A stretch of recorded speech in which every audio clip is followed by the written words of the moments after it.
দেখো passage narration তোমরা কিভাবে সলভ করবে। প্রথমেই প্যাসেজটা পড়ে নিবে, প্যাসেজটা পড়ে দেখবে কার সাথে কার কথোপকথন হচ্ছে। এখানে দেখো আমি কিছু জিনিস মার্ক করব আগে। ফাদার রিনার সাথে কথা বলতেছে। একটা হচ্ছে, একটা সাবজেক্ট হচ্ছে ফাদার, আর একটা সাবজেক্ট কি, রিনা। এরপরে দেখো কি বলেছে, do you know why I have sent you to school. দেখো কি প্রশ্ন করেছে, do you know why I have sent you to school. এটা কিন্তু একটা কোয়েশ্চেন, একটা ইন্টারোগেটিভ সেন্টেন্স।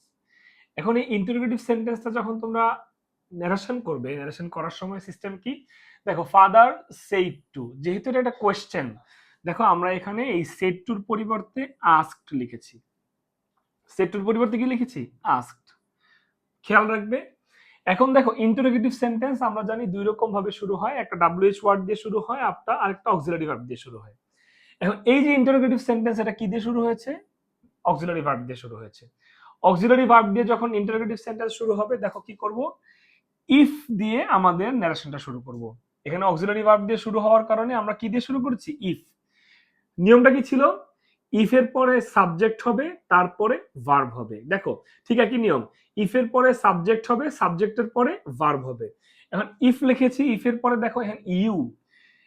বাবা রিনাকে বলেছে, বাবা কাকে বলেছে, রিনাকে বলেছে। রিনা কি, সি না, রিনা তো একটা মেয়ে, সি। এজন্য আমরা এখানে সাবজেক্ট হিসেবে কি লিখেছি, সি। ইফ এর পরে সাবজেক্ট, তারপরে কি ভার্ব। দেখো এখানে নো, নো মানে জানা, এটার ভার্ব টু হচ্ছে নিউ। দেখো মিলেছে, ইফ এর পরে সাবজেক্ট, তারপরে কি ভার্ব। এখন ভার্বটা আমরা জানি ভি ওয়ান থাকলে ভি টু হয়ে যাবে, অর্থাৎ প্রেজেন্ট থাকলে পাস্ট হয়ে যাবে। আরেকটা, এখন আরেকটা অংশ শুরু হলো কি, why I have sent you. দেখো এই আইটা কে, ফাদার না, এই আইটা কে, ফাদার। এই জন্য হোয়াই হি, খেয়াল করেছো,